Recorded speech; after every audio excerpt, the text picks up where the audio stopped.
paling 70 tahun Bapak Ibu. Itu kalau menurut firman Allah ya. Kalau ada 80 bahkan 90, aduh itu kayaknya setahu saya kayaknya menyusahin deh. Oleh karena itu Bapak Ibu yang saya hormati, karena kita masih diberi waktu, diberi kesempatan sama Tuhan untuk taat, untuk melakukan kehendak-Nya. Mari kita sama-sama untuk berdoa, untuk menyanjung Dia satu-satunya dengan tulus ikhlas. Oleh karena itu Bapak Ibu coba buka firman dari surat Yohanes yang kedua, baca firman Allah dari Ibrani 10 ayat 20 sampai dengan 25. Coba Bapak Ibu, firman ini kita pelajari, kita renungkan, dan kita harus jalani. Demikianlah firman-Nya. Karena Ia telah membuka jalan yang baru dan yang hidup bagi kita melalui tabir, yaitu dirinya sendiri, Tuhan Yesus Kristus ya maksudnya. Dan kita mempunyai seorang imam besar sebagai kepala rumah Allah. Karena itu, marilah kita menghadap Allah dengan hati yang tulus ikhlas dan keyakinan iman yang teguh. Oleh karena hati kita telah dibersihkan dari hati nurani yang jahat dan tubuh kita telah dibasuh dengan air yang murni. Marilah kita teguh berpegang pada pengakuan tentang pengharapan kita, sebab Ia yang menjanjikannya setia. Amin. Hebat ya firman Tuhan itu. Saya merenung di situ, ya Tuhan. Kalau kita sebagai anak Allah, sebagai hamba-hamba Allah, kita harus serius Bapak Ibu. Benar. Karena sekarang ini saya perhatikan perkembangan zaman itu semakin maju, semakin luar biasa, tetapi kok banyak yang menyimpang ya. Nih mohon maaf ya, kehidupan di dunia ini, akhir-akhir ini, banyak orang yang menyimpang kok seperti sudah dianggap wajar ya.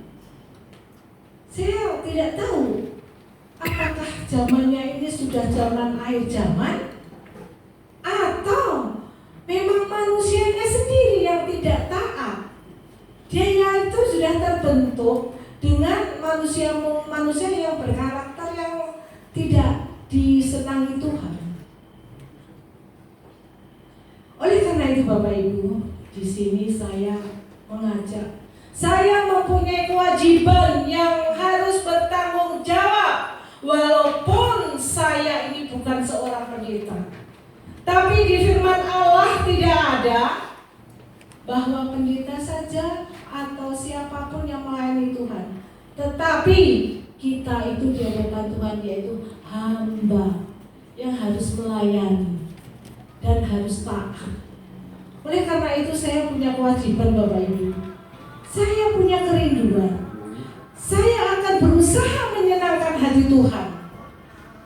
Saya akan berusaha supaya saya itu sepenurutan dengan Tuhan Yesus Kristus apa yang Dia maui. Karena apa? Kita mengerti Bapak Ibu sekarang ini kok di mana-mana banyak bencana. Dulu sewaktu saya masih kecil, masih anak-anak sekolah, tidak pernah tahu tuh yang namanya apa itu angin puting beliung.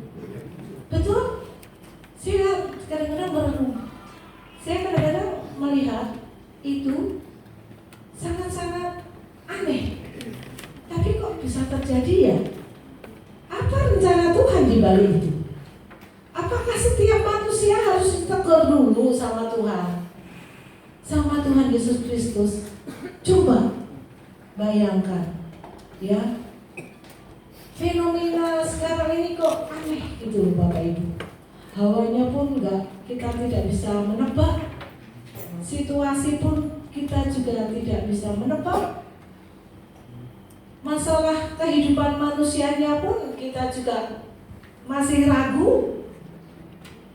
Dengan hiruk pikuknya, katanya dia tuh takut akan Allahnya ya. Katanya mereka itu rajin sembahyang dan lain sebagainya. Saya tidak menuduh siapa-siapa ya Bapak Ibu. Yang di lapangan saya perhatikan, mereka taat, puasa bahkan sampai 1 bulan lebih. Tetapi kenapa ya mereka tidak mempunyai kasih?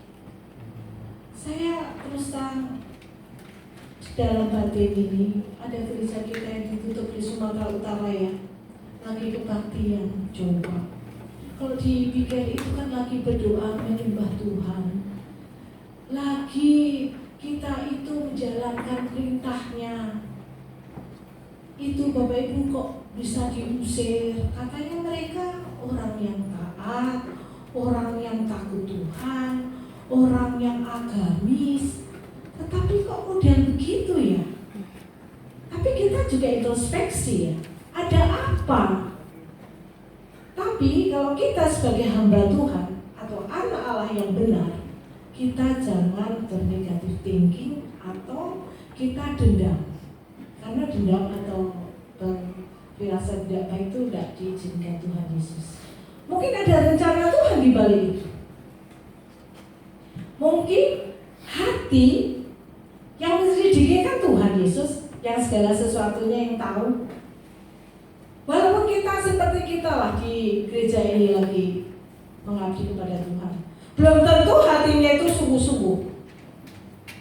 Nanti siapa tahu keluar dari gereja ini berubah lagi, jadi orang duniawi.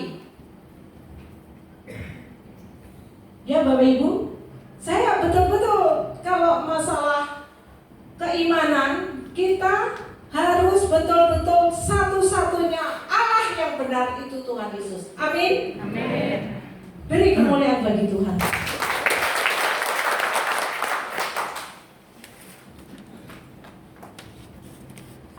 Dan Bapak Ibu, saya juga di sini menyampaikan, akhir-akhir ini memang kita ini sebagai anak Tuhan Yesus, penyalib ya, orang salib, maksudnya kita memegang salib itu banyak tantangan loh yang kita hadapi. Apalagi seperti kami di pemerintahan ini, sepertinya mereka itu menganggap kita itu gimana ya, kafir begitu.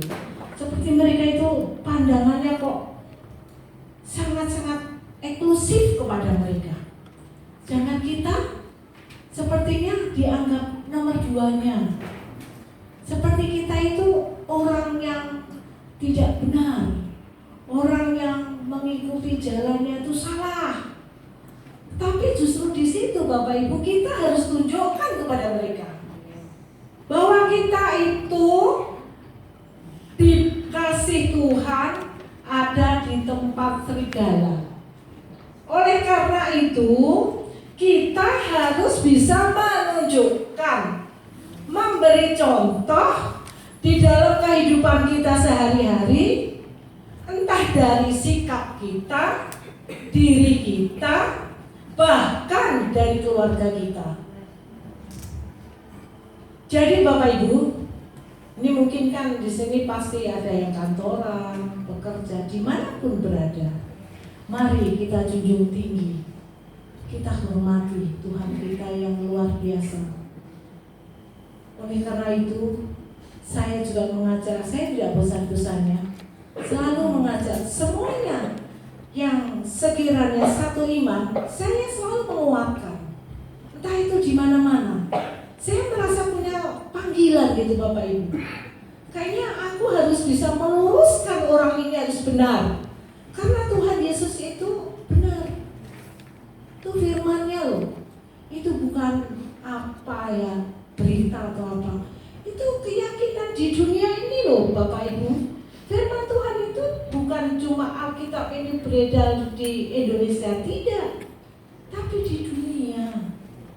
Cuma Tuhan memberikan kehendak bebas kepada kita. Taat atau kita akan menyimpang atau mengikuti haluan lain. Oleh karena itu, siang di sini saya minta setia ya kepada Tuhan Yesus. Amin. Anak muda tuh, yang gadis, saya perintahkan, jangan sampai gara-gara cinta ditinggalkan Tuhan. Karena sudah banyak, sudah kayaknya itu sangat-sangat biasa dilihat kalau meninggalkan Tuhan Yesus kok bangga. Berapa artis yang meninggalkan keyakinannya, imannya, demi apa saya tidak tahu. Ya, anak-anakku yang sudah besar-besar, suatu saat punya pacar, punya kekasih hati, tolong mama minta kepada kalian, jangan tinggalkan Tuhan Yesus. Amin. Semuanya ya kalau bisa, tapi harus bisa. Karena dunia ini jahat banget loh Bapak Ibu, luar biasa kejahatannya. Apalagi tuh kepada putra saya si Brian. Melalui ini disaksikan oleh jemaat Tuhan di tempat ini. Mama minta jangan sekali-sekali kamu bergaul dengan seberang. Tahu maksud mama? Iya, saya tekankan ini. Kalau bisa kamu bawa boleh, tapi kamu harus bisa untuk contoh duluan. Punya prinsip. Kalau kamu bawa dari orang yang gak benar jadi benar, Tuhan akan membuka jalanmu. Tuhan akan memberkati, Tuhan akan memberi nasib yang baik.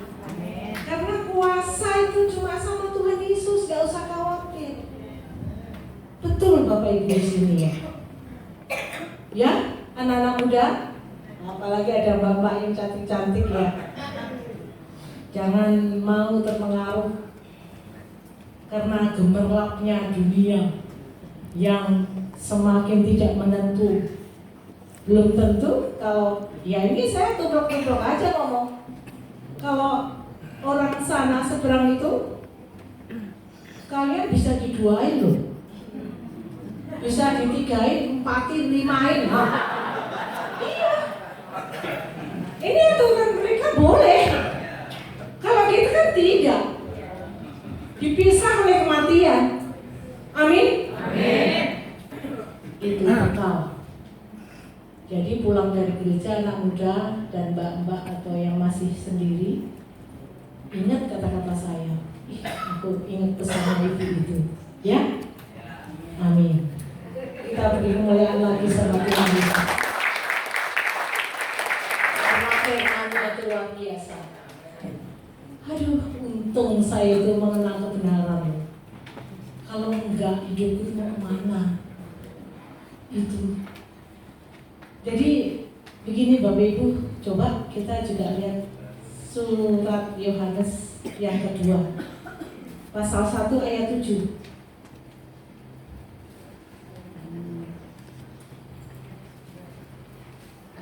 Surat Yohanes yang kedua pasal 1 ayat 7. Dua ya. Demikian firman-Nya. Sebab banyak penyesat telah muncul dan pergi ke seluruh dunia, bukan di Indonesia saja, yang tidak mengaku bahwa Yesus Kristus telah datang sebagai manusia. Itu adalah si penyesat dan antikristus. Tuh, ini firman loh Bapak Ibu yang mengatakan. Jadi memang kita harus siap apa? Menghadapi penyesat-penyesat, nabi-nabi palsu.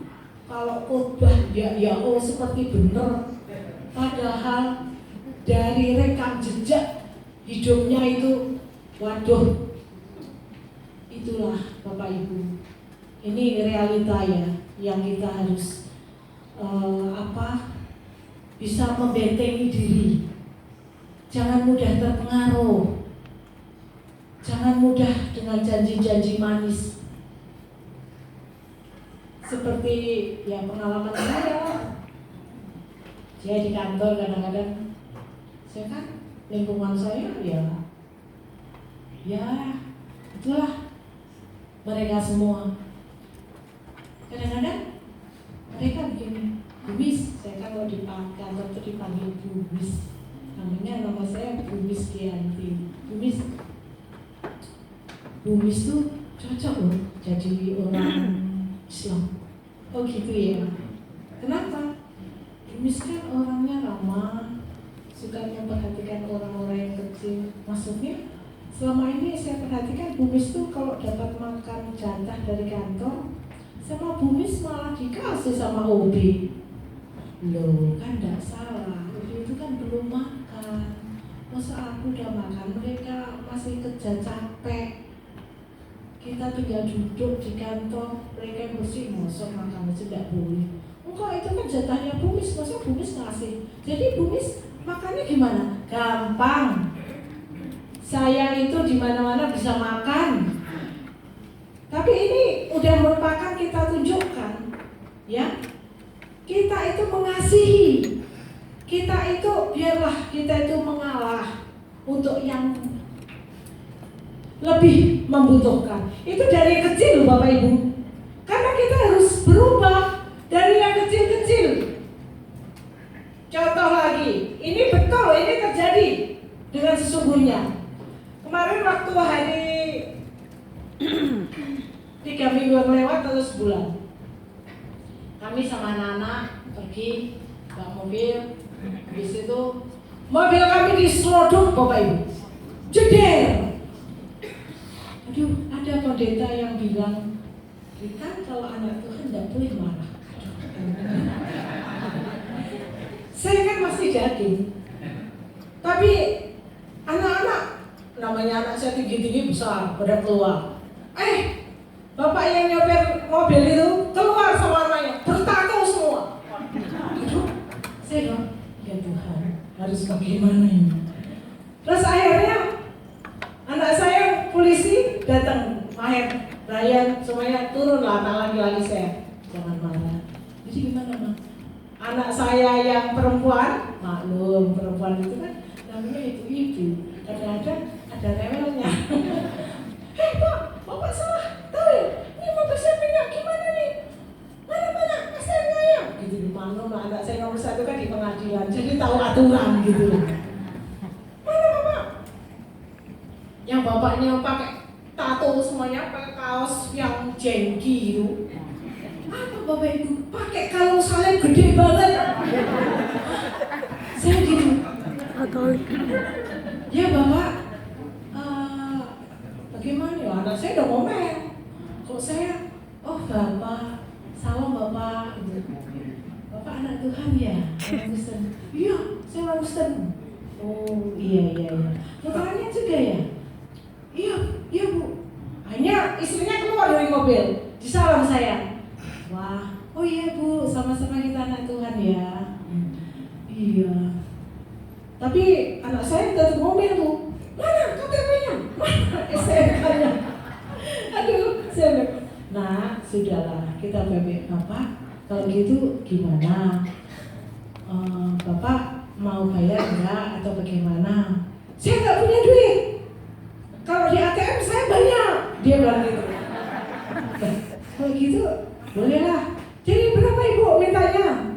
Ya kalau saya berhubung Bapak Ibu itu anak Tuhan, ya sudah seikhlasnya. Iya tapi Mama ATM-nya mana? Oh nggak ada kan ya? Aduh gimana sih? Hati saya gitu. Tapi sudah, saya ya sudah Bapak punyanya apa? Dikasihlah KTP. Ya sudah. Gak apa-apa Bapak hati-hati ya. Ya disalaman kami. Sudah gak apa-apa Bapak. Akhirnya kami pergi salaman, damai lah. Gak usah ada urusan aneh-aneh gitu. Biar kita melatih, kita harus rendah hati kepada sesama, apalagi anak Tuhan dia. salibnya gede banget gini ya. Waduh. Terus badannya itu ditato Bapak Ibu. Wah ini kalau saya marah pasti nekat. Namanya orang nekat, orang nggak ini, saya yang salah. Kan gitu. Hanya baik-baik. Sampai sekarang Bapak Ibu KTP-nya masih sama salah. Terus anak-anak saya bilang, itu pasti KTP palsu mah. Janganlah menjustis sama orang. Jangan negatif thinking, nggak masalah. Kalau KTP palsu dikasih, yo wis, saya bilang gitu. Ya sudah sampai sekarang enggak apa-apa. Akhirnya, tapi puji Tuhan ya Bapak Ibu, kalau kita itu mulai rendah hati, mulai sadar bahwa kita itu betul-betul harus menyerupai seperti Tuhan Yesus. Ada aja untuk kami kan sempat takut sama suami, anak-anak sampai ngumpet-ngumpet, nanti gimana ya Bapak marah nanti. Akhirnya pas begitu bapaknya tahu, kok gak marah loh Bapak Ibu. Iya. Terus pas suami saya itu, mah kok mobilnya ada seperti nggak bagus ya? Kok? Ya sudah, itulah. Saya gitu aja bilangnya itulah. Tapi bahasa nggak tahu itu. Jadi bapaknya tahu-tahu diperbaiki di bengkel. Coba. Saya cuma sama anak-anak sempat ngeliar, tahu ngeliar ya? Maksudnya kesana takut ditanya-tanya bapaknya kenapa? Dan gimana gitu? Hanya itu Bapak Ibu. Kita harus melatih hidup kita nyatakan di dalam perbuatan kita sehari-hari bahwa kita itu harus bisa menahan emosi, menahan kemarahan walaupun kita dirugikan. Coba kita contoh kehidupan Tuhan Yesus Kristus. Kan Tuhan Yesus itu ya ampun, ndak ono salah, ndak ada apa-apa nih. Waktu hidup di dunia ini loh, kok dijahati orang. Itu Tuhan kita loh, sudah memberi contoh. Masa kita, belum apa-apanya kalau tantangan kita itu di dunia ini. Belum sebanding dengan penderitaan dia. Tapi itulah kita harus berlatih dari yang kecil-kecil dulu. Dari standar umum dulu. Kalau kita bisa dari standar umum, kita bisa membentuk pribadi kita bahwa kita itu anak Tuhan luar biasa. Amin. Kita beri kemuliaan untuk Tuhan.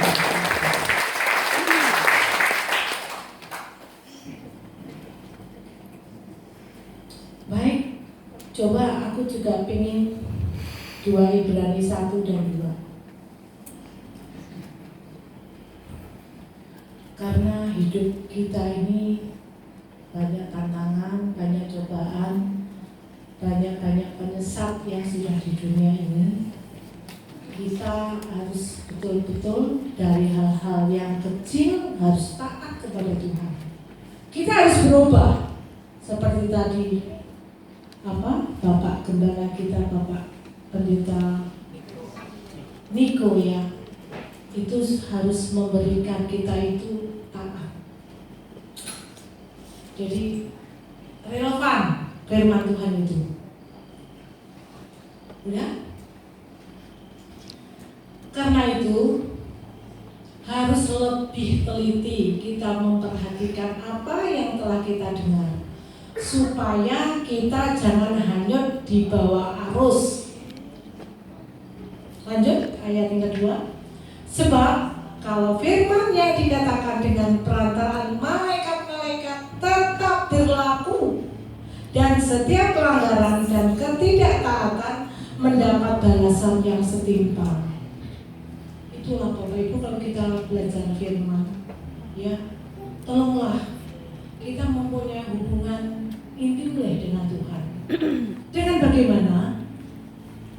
Kita sebagai anak Tuhan atau orang Kristen, kita harus mempelajari firman-Nya, yaitu Alkitab. Kita harus kuasai. Aku percaya di sini masih banyak yang belum menguasai pasti. Kita itu waktu sebisa-bisanya, seminimal mungkin, tolonglah bergaul dengan Tuhan. Tuhan Yesus itu hidup loh. Betul. Kalau Karena dia mungkin malam yang sunyi, jam-jam 1 malam, jam 12, kayaknya Tuhan itu datang loh Bapak Ibu. Tuhan itu mau menyapa kita. Terus firman yang kita pelajari, kayaknya Tuhan itu menuntun. Saya bukan omong saja, tetapi saya sudah praktekkan di dalam kehidupan ini. Karena aku yakin benar bahwa dialah juru selamatku. Dia itu penolongku. Walaupun aku di dunia ini banyak tantangan, saya sadar aku ini penyandang salib, pemegang salib. Saya harus bisa mengatasi dengan situasi apapun. Kita harus sanggup loh memikul salib. Itu konsekuensi kalau kita menjadi orang Kristen yang benar. Itu luar biasa loh kekristenan. Saya bisa ngomong begini karena saya membaca firman Allah tiap hari. Walaupun saya sengantuk apapun, sesibuk apapun, tapi aku seperti kalau nggak berjumpa dengan Yesus kok ada rindu.